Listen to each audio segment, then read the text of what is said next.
Hello friends, welcome to skill bus. भाई 1 जुलाई 2017 से India में जीएसटी इंट्रोड्यूस हो गया, जिसके बाद आपने कोई भी गुड्स एक्वायर करे होंगे या सर्विसेज एक्वायर की होंगी, उसमें आपने जीएसटी पे किया होगा। लेकिन काफी सारे लोगों को, स्टूडेंट्स को, प्रोफेशनल्स को जीएसटी की बहुत ज्यादा क्लैरिटी नहीं है कि इसके आने से क्या बेनिफिट हुआ, इसकी प्रैक्टिकल एप्लीकेशन क्या है, इसने कौन कौन से टैक्सेस को रिप्लेस किया, किस तरह से इनपुट लिया जाता है, या और भी जितनी इंपॉर्टेंट चीजें हैं वो लोगों को बहुत डिटेल अंडरस्टैंडिंग नहीं है। तो इस वीडियो में मैं आपको जीएसटी के बारे में एक एक चीज बिल्कुल प्रैक्टिकल तरीके से समझाने वाला हूं, जिसके बाद आपको कोई भी डाउट नहीं रहेगा एंड फ्यूचर में आप कभी भी जीएसटी पे करोगे तो आपको काफी ज्यादा क्लैरिटी रहेगी। So my name is Saurabh Kothare, let's start. तो सबसे पहले भाई चैनल को सब्सक्राइब कर लेना एंड बेल आइकन को प्रेस कर देना, क्योंकि चैनल पे हम डेली बेसिस पे काफी सारी स्किल बेस्ड वीडियोस लाते हैं जो आपको काफी ज्यादा वैल्यू प्रोवाइड कर सकती है। इसके साथ ही भाई इंस्टाग्राम पे हमारे बहुत नॉलेजेबल पोस्ट आते हैं डेली बेसिस पे, तो आप हमारा चैनल फॉलो कर सकते हो। यहाँ पे आपको डेली न्यू कंटेंट मिलता है जो आपकी नॉलेज को काफी ज्यादा एनहेंस करेगा। नीचे सब्सक्रिप्शन का लिंक मैंने दिया हुआ है, आप डिस्क्रिप्शन में जाओ एंड डायरेक्ट चैनल को आप फॉलो कर सकते हो। अब हम बात करते हैं जीएसटी की। तो जीएसटी का मतलब क्या है? इसका मतलब है गुड्स एंड सर्विसेज टैक्स। नाम से ही पता चल रहा है एक ऐसा टैक्स जो गुड्स पे भी लगेगा और सर्विसेज पे भी लगेगा। अब गुड्स और सर्विसेज में डिफरेंस क्या है? गुड्स वो होते हैं जिसको आप टच एंड फील कर सकते हो, जो एक प्रोडक्ट होता है, जैसे मोबाइल फोन, आपके क्लोथ्स हो गए, फर्नीचर हो गया। मैं सर्विसेज की बात करूं तो किसी इंसान की कोई एक्सपर्टीज होती है और उस एक्सपर्टीज के अगेंस्ट में वो कुछ आपसे फी लेता है, उसको हम सर्विसेज बोलते हैं। जैसे रेस्टोरेंट हो गए या टीचिंग हो गया या कोई मैकेनिक हो गया, वो आपको सर्विस प्रोवाइड कर रहे हैं। तो अब जीएसटी जो है वो एप्लीकेबल है गुड्स पे भी और सर्विसेज पे भी। अब ये एप्लीकेबल है कहां, इस चीज को समझते हैं। तो इसके लिए हमें इंडिया का टैक्सेशन सिस्टम समझना पड़ेगा। देखो, टैक्स क्यों चाहिए होता है? गवर्नमेंट को भाई पैसा चाहिए होता है। गवर्नमेंट कंट्री में ग्रोथ करना चाहती है, इंफ्रास्ट्रक्चर प्रोजेक्ट हो गए, कॉलेजेस हो गए, या कुछ भी अलग तरह का डेवलपमेंट है, उसके लिए गवर्नमेंट को टैक्स चाहिए होता है, रेवेन्यू चाहिए होता है। अब वो टैक्स अर्न करने का, वो रेवेन्यू अर्न करने के दो तरीके हैं। एक तो होता है डायरेक्ट टैक्स और एक होता है इनडायरेक्ट टैक्स। इन दोनों में क्या डिफरेंस है? डायरेक्ट टैक्स का मतलब होता है जिस इंसान ने अर्न किया, जिस इंसान की अकाउंटेबिलिटी है, वही पे करेगा। तो जैसे कि आपकी सैलरी आती है, वो आपने अर्न करी, आपने जितनी सैलरी अर्न करी आपने उस पर पे किया। जैसे आप अपने बिजनेस से पैसा अर्न करते हो, तो वो क्योंकि डायरेक्ट आपने अर्न किया है तो उस पर आप टैक्स दोगे। तो इस डायरेक्ट टैक्स के डिफरेंट डिफरेंट स्लैब्स होते हैं। आपने बहुत बार बजट में देखा भी होगा कि इतनी सैलरी है तो 5%, इतनी सैलरी है तो 10%, इतनी सैलरी है तो 20%। तो वो हमारा डायरेक्ट टैक्सेशन का पार्ट है। इसके अलावा हमारा एक इनडायरेक्ट टैक्स होता था पहले, जो आपका sales tax, entertainment tax, service tax, custom duty, excise duty and और भी बहुत सारे के इनडायरेक्ट टैक्सेस यहां पे होते थे। इनडायरेक्ट टैक्सेस आप पे करते थे जब भी आप कोई प्रोडक्ट या सर्विस को एक्वायर करते थे उसके अगेंस्ट में, ठीक है। अब क्योंकि इनडायरेक्ट टैक्स बहुत सारे टाइप के हो गए थे, काफी सारे कंप्लायंसेस हो गए थे, इनको रेगुलेट करना, डुप्लीकेसी ऑफ टैक्स, काफी सारे चैलेंजेस आ रहे थे, इसीलिए गवर्नमेंट ने इनडायरेक्ट टैक्स जितने भी थे उन सबको रिप्लेस कर दिया सिर्फ एक सिंगल टैक्स से, जिसको हमने बोल दिया जीएसटी। तो डायरेक्ट टैक्स जैसा था वैसा ही है, बट जितने भी हमारे इनडायरेक्ट टैक्स हैं उनको हमने क्या कर दिया? उनको हमने रिप्लेस कर दिया गुड्स एंड सर्विसेज टैक्स से। अब ये गुड्स एंड सर्विसेज टैक्स में डिफरेंट डिफरेंट अभी स्लैब्स बने हुए हैं, 5%, 12%, 18%। अब ये जो जीएसटी है मेजरली तीन पार्ट्स में डिवाइडेड है, एसजीएसटी, सीजीएसटी एंड आईजीएसटी। अगर आपने कोई चीज परचेज करी, कोई चीज परचेज करी मतलब वो कुछ भी हो सकता है। मान लो आप गए, आपने कार को परचेज किया, ठीक है, आपने कार को परचेज किया। अब डिपेंड करता है कि आप जिस स्टेट में रहते हो क्या आपने वहीं से परचेज किया। मान लो आप मध्य प्रदेश में रहते हो, एमपी में रहते हो, और आपने एमपी में ही परचेज करा, तो जहां से आपने खरीदा है और वहीं से आपसे सेल हुआ है, तो आपका जो टैक्स लगेगा वो लगेगा एसजीएसटी और सीजीएसटी। मान लो कार पे 18% का टैक्स है, किसी प्रोडक्ट पे 12% का हो सकता है, किसी पे 28% हो सकता है, तो वो एसजीएसटी और सीजीएसटी में हाफ हाफ डिवाइड हो जाता है, 9%, 9%, ठीक है। अब मान लो आपने कोई प्रोडक्ट उत्तर प्रदेश से परचेज किया एंड आपको डिलीवरी दी है, आपका जो प्लेस ऑफ सप्लाई है वो महाराष्ट्र है, ठीक है। आपने वेबसाइट पे गए किसी और आपने उत्तर प्रदेश से ले लिया एंड आपने महाराष्ट्र वो चीज मंगवाई है, वहां की आपने बिलिंग कराई है, तो उस केस में क्या होगा? उस केस में आपको जो टैक्स लगेगा वो कौन सा लगेगा? वो लगेगा आईजीएसटी। आईजीएसटी मतलब वो 18% लग जाएगा लेट से, फिर वो ऑटोमेटिकली जो दोनों स्टेट्स हैं उसमें डिवाइड हो जाएगा।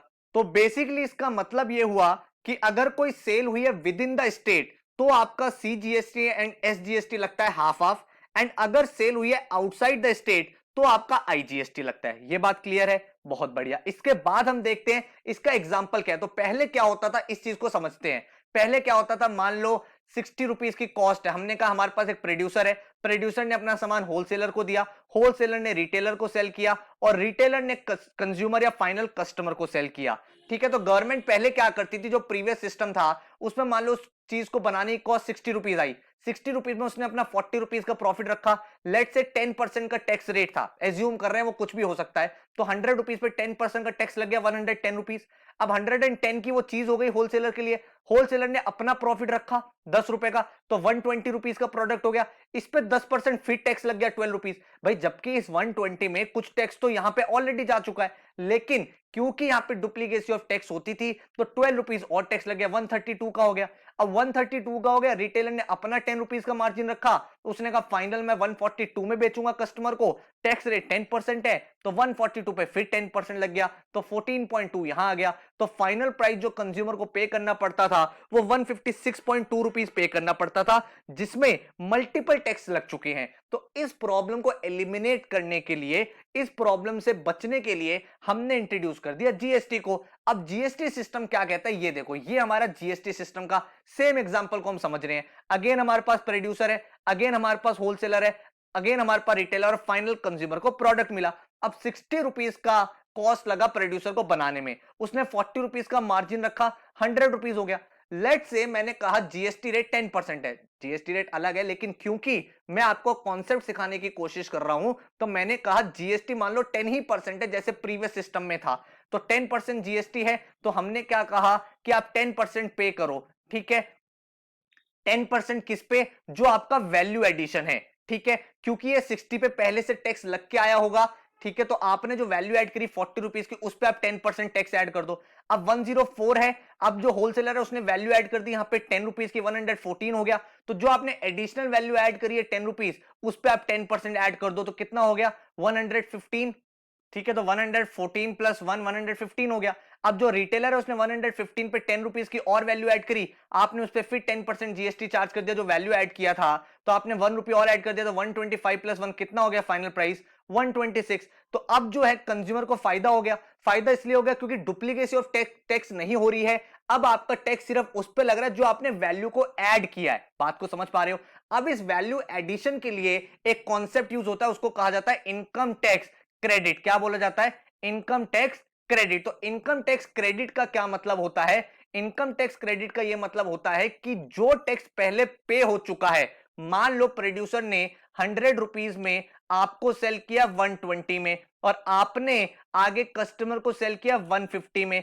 अब आपने कस्टमर से 10% चार्ज करा, तो आपने 15 रुपीज कस्टमर से चार्ज कर लिए। लेकिन क्योंकि 12 रुपीज आपसे चार्ज करे थे प्रोड्यूसर ने, तो आपने 12 रुपीज इसको पे करें। तो आप यहां पे क्या कर सकते हो, कस्टमर से 15 रुपीज लोगे, एंड क्योंकि आप ऑलरेडी इस प्रोडक्ट पे 12 रुपीज तो पहले ही दे चुके हो।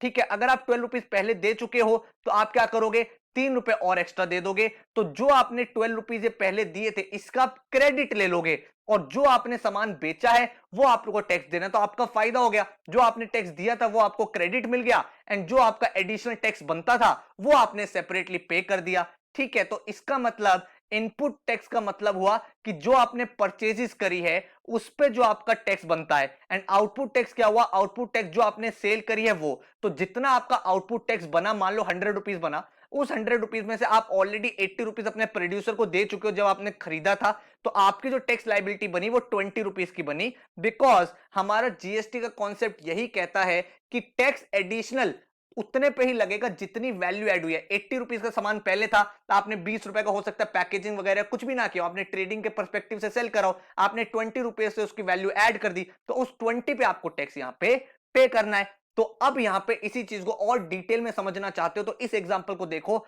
बिल्कुल कॉन्सेप्ट क्लियर हो जाएगा। तो ये कॉन्सेप्ट क्या कह रहा है, लेट से मैन्युफैक्चरर है, मैन्युफैक्चरर है, उसने कहा कि 200 रुपए की चीज है, 200 रुपए की चीज है भाई, आईजीएसटी लगा, इसने कहा मैं इंटर स्टेट में सेल करूंगा, एक स्टेट से दूसरे स्टेट में।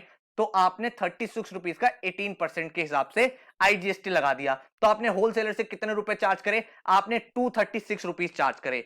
अब ये 236 में से जो 36 रुपीज है ये मैन्युफैक्चरर गवर्नमेंट को पे कर देगा, क्योंकि इससे पहले कोई और चीज बनी नहीं है तो वो इनपुट टैक्स का क्रेडिट नहीं ले सकता। तो 36 रुपीज ये गवर्नमेंट को पे कर देगा। अब मैन्युफैक्चरर ने सामान किसको बेचा? उसने बेचा होलसेलर को। होलसेलर ने कहा कि मैंने 200 रुपए में कोई चीज ली है, उसको मैं 15% से प्रॉफिट ऐड कर लेता हूं। भाई वो प्रॉफिट ऐड मान लो, वैल्यू एडिशन मान लो, कुछ भी मान लो, उसने प्राइस डिसाइड कर दिया, बेस प्राइस 230 रुपीज में चार्ज करूंगा। 230 रुपीज में उसने 18% का जीएसटी लिया। तो 230 रुपीज में 18% का जब जीएसटी लगाओगे तो अप्रोक्सीमेट लेट से 41 आ गया। डेसिमल में वैल्यू आएगी बट चीजों को समझने के लिए हम इसको सिंपल कर रहे हैं। तो 41 रुपीज आया। तो 271 रुपीज का इसका फाइनल सेलिंग प्राइस बन गया। तो 271 रुपीज में इसने सेल कर दिया। अब इसने कितने रुपए का टैक्स चार्ज करा? 41। 41 में से क्योंकि 36 रुपीज मैन्युफैक्चरर ऑलरेडी दे चुका है तो वो आपका इनपुट बन जाएगा, वो इस होलसेलर को पे नहीं करना। तो होलसेलर को एडिशनली कितने रुपए पे करना है? 5 रुपए पे करना है गवर्नमेंट को। अब होलसेलर ने रिटेलर को सेल कर दिया। रिटेलर ने भी अपना 15% मार्जिन रखा। तो 230 में इसने 15% ऐड करा तो 264 की वैल्यू हो गई। 264 की वैल्यू हो गई। आईजीएसटी 18% लगा। कस्टमर ने 48 रुपीज टैक्स और ऐड करके 312 रुपीज पे कर दिए। अब कस्टमर ने 312 रुपीज पे कर दिए तो अब क्या बात बनी? 312 रुपीज में टोटल इस बार टैक्स कितना बना? 48। इस 48 में से 41 जा चुका है होलसेलर के एंड तक। तो 41 रुपीज का टैक्स गवर्नमेंट के पास ऑलरेडी जा चुका है।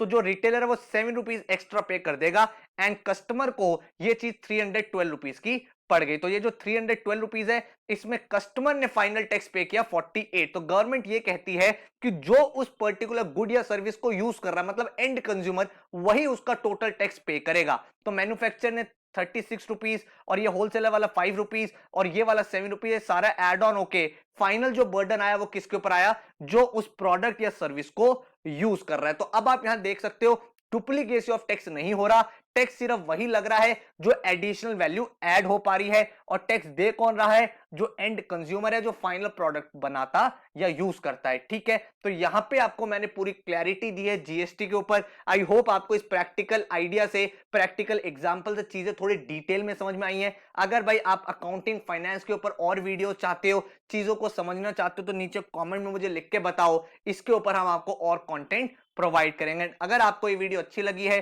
तो वीडियो को लाइक करना, चैनल को सब्सक्राइब करना एंड भाई अपने फ्रेंड्स के साथ शेयर करना, ताकि आगे से कभी भी कोई जीएसटी पे करे तो उसको बिल्कुल आइडिया हो क्लियर कि वो किसके लिए, कहां और क्यों पे कर रहा है। सो मुझे अब नीचे कमेंट सेक्शन में ये बताओ, मेरा आपसे फाइनल क्वेश्चन है कि इंडिया में करेंटली कौन कौन से जीएसटी के स्लैब है, मतलब कितने परसेंट रेट जीएसटी के लगते हैं, कितने total different type of GST की परसेंटेजेस है। नीचे मुझे कमेंट सेक्शन में बताओ, देखते हैं किसका आंसर सही आता है। So all the best, take care.